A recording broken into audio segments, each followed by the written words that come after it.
So this Saturday, April 12th, all eyes are going to be on Oman. Yeah. It's a pretty big deal, right? We've got some high-stakes talks happening, U.S. and Iran, top level, all about Iran's nuclear program. Highest level in over 2 years, actually. It is. And I'm sure, like everybody listening, you've seen the headlines, right? Of course. Flashing all over the place. But yeah, what's really going on here? What's beneath the surface? What are the core issues making this meeting happen? Who are the big players we need to be watching? right. And really, like, why should we care? Why should we spend any time on this? Well, I think this is a really pivotal moment. And to kind of get why it's so important, we need to take just a quick step back, a little bit of history. Okay. So, for years now, Iran's nuclear program has been this big international concern, right? And it's this concern that led to the 2015 JCPOA, the Joint Comprehensive Plan of Action. Right, the nuclear deal? Exactly, the nuclear deal, where Iran agreed to curb its program in exchange for, relief from all these international sanctions that have been placed upon them. Right. The JCPOA, that was a huge, huge deal, right? Big diplomatic win. Absolutely. But then things changed, right? Yeah. 2018, under President Trump, U.S. pulls out of the deal. Right. And then slaps those sanctions right back on Iran. Yeah, that's when things got. And this is where it gets really interesting, I think. Yeah. Because that's when tensions really start to ratchet up. Exactly. Right. We see more friction, obviously, between the U.S. and Iran. Right. But also Israel gets in on the action, starts targeting Iranian-backed groups in the region. And then, more recently, we see these joint military exercises, China, Russia, Iran. Yeah. It feels like things are kind of at a boiling point. It is that 2018 withdrawal was a real catalyst. Yeah. Set off this chain reaction. Yeah. And the sanctions, they really bit down on Iran's economy. And so in response, Iran has started to, step back from some of the commitments they made under that JCPOA. Right. And, the regional instability that you're talking about, particularly, that kind of shadow war between Israel and Iranian proxies, that just adds this whole other layer of complexity to an already really delicate situation. Right. So really what we're trying to do with this deep dive is cut through all that, right? All the diplomatic jargon, all the media noise, just to give you a really clear picture of what's at stake here in these Oman talks. Right. We're going to be looking at a whole bunch of sources, news reports, in-depth analyses. We've even got direct statements from some of the key players. Oh, wow. To give you, just a really well-rounded view of all the different perspectives and what might happen. Okay, so to help us kind of navigate this really complicated, web of international relations, we've got our expert here with us today. Absolutely. So let's jump right into it. Let's do it. Let's talk about, what seems to be the biggest hurdle here. Yeah. The seemingly unbridgeable differences. Right. And this huge lack of trust between the U.S. and Iran. This is the core challenge for sure. If you look at it from the U.S. side, their main objective is pretty clear. Okay. They want to stop Iran from getting nukes. Okay. President Trump has been super vocal about that. Right. However, even within the U.S., there are different ideas about the best way to go about it. Oh, interesting. So you've got some people like Representative Pfluger and Prime Minister Netanyahu.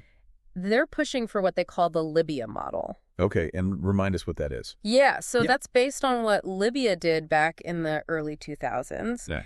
They completely dismantled their nuclear weapons program. Okay. It was just starting out, but they got rid of it. Gotcha. And so these folks see that as the ideal outcome for Iran as well. They want them to just completely get rid of it. Complete dismantlement. On the other hand, you've got people like Steve Witkoff. He was a special advisor to President Trump, and Senator Tuberville, who, under certain conditions, are open to the idea of a really strong verification program to make sure Iran isn't secretly trying to build a bomb. Okay, so kind of like trust but verify. Exactly. Gotcha. And then there's the official U.S. line on these Oman talks, which we got from State Department spokeswoman Tammy Bruce. Okay. And she said, this isn't about formal negotiations just yet. Okay. It's more about figuring out what's possible. Oh, interesting. For future talks. Gotcha. So kind of setting the stage. Exactly. Okay, so it sounds like the U.S. is coming into this with a couple of potential goals, but like the bottom line, the one thing they won't budge on is a nuclear-armed Iran. Absolutely not. Okay, now let's flip it over. What about Iran? What are they hoping to get out of this? Well, for Iran, it seems like the biggest thing is sanctions relief. Okay. Their economy has been hit hard. We're talking double-digit inflation. Yeah. And their currency has lost like 95% of its value against the dollar since that U.S. withdrawal in 2018. Wow. That's a huge hit. It is. And President Pezeshkian, he came into office promising to fix the economy. Yeah. But so far, no dice. Right. They're also really worried about a potential military strike. Yeah, President Trump has mentioned that a few times. He has, quite a few times. Yeah. So for Iran, these talks are a chance to maybe, get the economy back on track and avoid a war. Right. But here's the thing. Yeah. They're saying that the talks in Oman are going to be indirect. Okay. Which goes directly against what President Trump said. Oh, he said they'd be direct. He did. He said direct. Wow, that's interesting. Yeah, I mean, even this small detail shows how deep the mistrust runs. Yeah. They can't even agree on how to have the conversation. It's like they're starting from completely different, realities here. Yeah, it's a tough starting point. Wow. Okay, so we got this huge distrust, completely different objectives. And then on top of that, we got to talk about Iran's actual nuclear capabilities. Yeah, for sure. Because that's really the heart of this whole thing. That's the pressure point. Yeah, so what's the latest there? Well, from what we're hearing, Iran's program is way more advanced now than it was back in 2015. Wow. When the JCPOA was signed. Okay. Experts are saying that they could potentially enrich enough uranium to weapons grade. Whoa. The level needed for a bomb within weeks. Weeks? Yeah. And then from there, they could build an actual weapon in a few months. Wow, that's a scary thought. It is a very tight timeline. Yeah, to put that in perspective, like back in 2013, they estimated it would take Iran about a year just to get enough fuel for a bomb. Right, a year just for the fuel. So they've really accelerated their program. Significantly. Wow, and we're hearing reports that they're producing like enough highly enriched uranium for one bomb every month. Yeah, those reports are out there. And yet, they're still saying, no, it's all for peaceful purposes, just energy. That's their official line. Yeah. But it's the rate of enrichment and the level they're reaching that has everyone worried. Right. It's not just the fact that they're enriching uranium, it's how much, how fast. Exactly. Okay, so given all this, the different things each side wants and how advanced Iran's program is, what kind of things might they be willing to give up? Where are they likely to dig in their heels? Well, based on what we're seeing, Iran might be willing to put some limits in place. Okay. Sain Mousavian, he used to be on their nuclear negotiating team. Okay. He's suggested that they might agree to stricter controls on their enrichment activities. And maybe even, stronger guarantees that they won't weaponize. Mm-hmm. But there's a big but. Okay, what's the catch? They're going to want those sanctions lifted. Okay, that makes sense. And they're going to want the world to officially recognize their right to enrich uranium for peaceful purposes. Under the NPT, the Nuclear Non-Proliferation Treaty, right. Even President Pezeshkian himself has said that they're ready to provide any necessary guarantees that they're not trying to build a bomb. Interesting. And their former foreign minister, Arachi, even hinted that there could be some big economic benefits for the U.S. Oh, really? Yeah, he talked about $1 trillion opportunity for American businesses if they can reach a deal. So it sounds like they're trying to sweeten the pot a little bit. They are. They're dangling that carrot. Okay, so that sounds a bit like the original JCPOA, right? Mm-hmm. Limits in exchange for sanctions relief. It does have some echoes of that. Okay, but what about the U.S.? What are they going to push for beyond that, and where is Iran going to push back? Well, there are some pretty powerful voices in U.S. politics who are going to want tougher restrictions than what was in the JCPOA. Okay.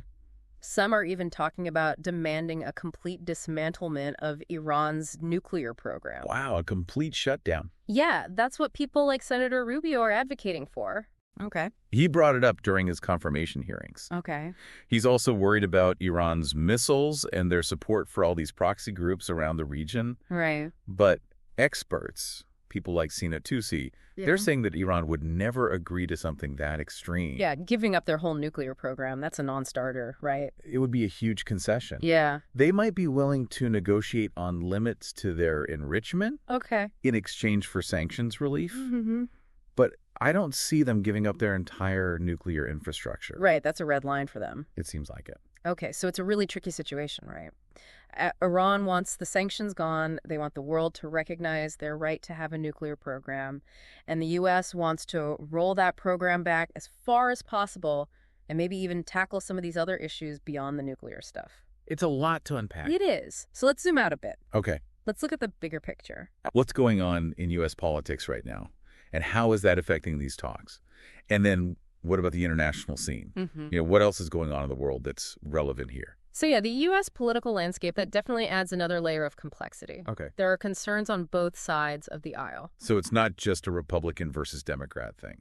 No, not really. Okay. I mean, Senator Warner, a Democrat, has said he's worried that President Trump's approach could be pushing allies like Israel away. Okay. And that makes the U.S. weaker when it comes to negotiating. Right. Strength in numbers. Exactly. Okay.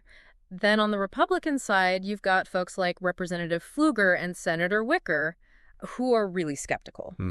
They don't trust Iran at all. Okay. And they don't like the idea of making any kind of deal. Gotcha. Then you've got Senator Risch, who's also a Republican. He's got a more nuanced view. Okay. He says, yeah, the U.S. and Israel want the same thing. They don't want Iran to have nukes. Right. But they might disagree on how to get there. Okay, so different approaches, but the same goal. Exactly. Interesting. And then there's President Trump himself.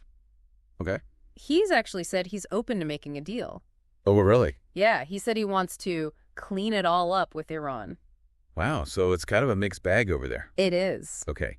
So what about Israel? They've got a big stake in this, right? Oh, absolutely. They're right there in the region, and they've been really vocal about the threat from Iran. Yeah, Prime Minister Netanyahu has been pushing hard for that Libya model. Right, a complete dismantlement. Yep, and they're not really thrilled about the U.S. talking to Iran, especially if they think the U.S. is going to give too much away. Yeah, they're going to be watching this very closely. For sure. And President Trump even said that Israel would be very much involved in any potential military action against Iran. Yeah, so they're definitely a key player. Okay, so beyond the U.S. and Israel, what else is happening in the region and around the world that we need to be aware of? Well, there are a few things. First, there are the U.S. airstrikes against the Houthis in Yemen. Right. Some people see that as a message to Iran. Okay, kind of like a warning shot. Exactly. There we go. Then you've got those joint military drills between China, Russia, and Iran. Yeah, that was a pretty big deal. It was. It definitely raised some eyebrows. Yeah. And then, interestingly, some analysts are saying that Iran's influence in the region might actually be weaker than it used to be. Oh, really?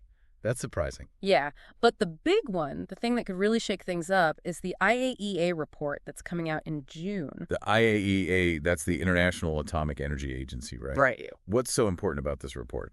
Well, if the IAEA says that Iran is breaking the rules, it could trigger what's called a snapback.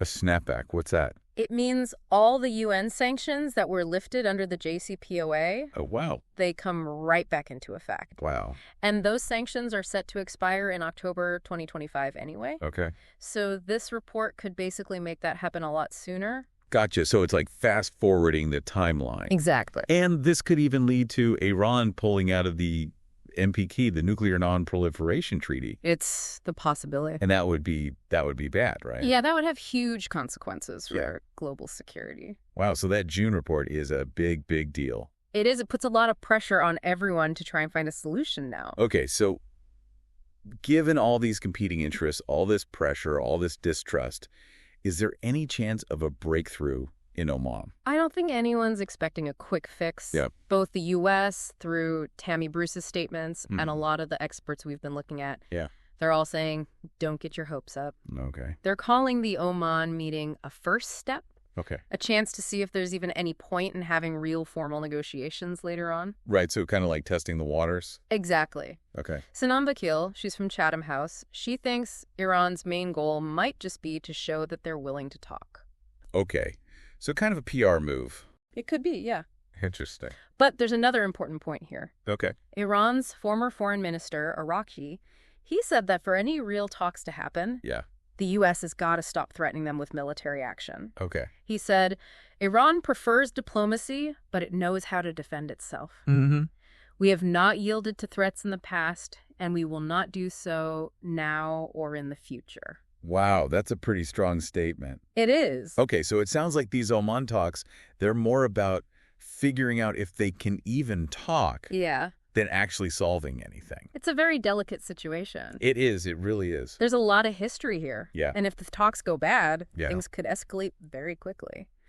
Okay, so as we wrap up this deep dive into the U.S.-Iran talks, What are the key takeaways for our listeners? What do they need to keep in mind as this all plays out? All right, so first off, these talks are happening because Iran desperately needs those sanctions lifted, and the U.S. is absolutely determined to stop them from getting nukes. Right, those are the driving forces. They are, but there's this massive wall of distrust between them. Yeah. And they've got totally different goals. Right, those are the obstacles. Exactly. Okay. Well, second thing is, Iran's nuclear program is way more advanced than it was a few years ago. Right, they've made a lot of progress. They have, and that means time is running out to find a solution? Yeah, the clock is ticking. It is. Okay. And lastly, that IAEA report in June could change everything. Right, that's a big one. It is. It could trigger a major escalation. Wow, so a really complicated situation with potentially huge consequences. Absolutely. And on that note, here's something for you to think about for everyone listening. Okay. Given all the history between the U.S. and Iran, all the pressure from other countries, right, and everything we know about what each side wants, what do you think is going to happen in Oman?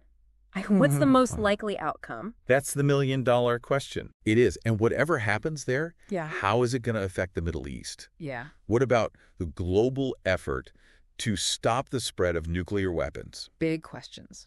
Huge questions. And as this all unfolds, we encourage you to keep digging deeper. Absolutely. Look into the people we've talked about. Go back and read about the JCPOA. Check out what different think tanks and news organizations are saying. Yeah, get informed. Form your own opinions. Don't just take our word for it. Exactly. We've just tried to give you a starting point. A foundation. Yeah, because this is an issue that's not going away. It's only going to get more important. So stay tuned, stay informed, and we'll see you next time. See ya. Bye. Bye.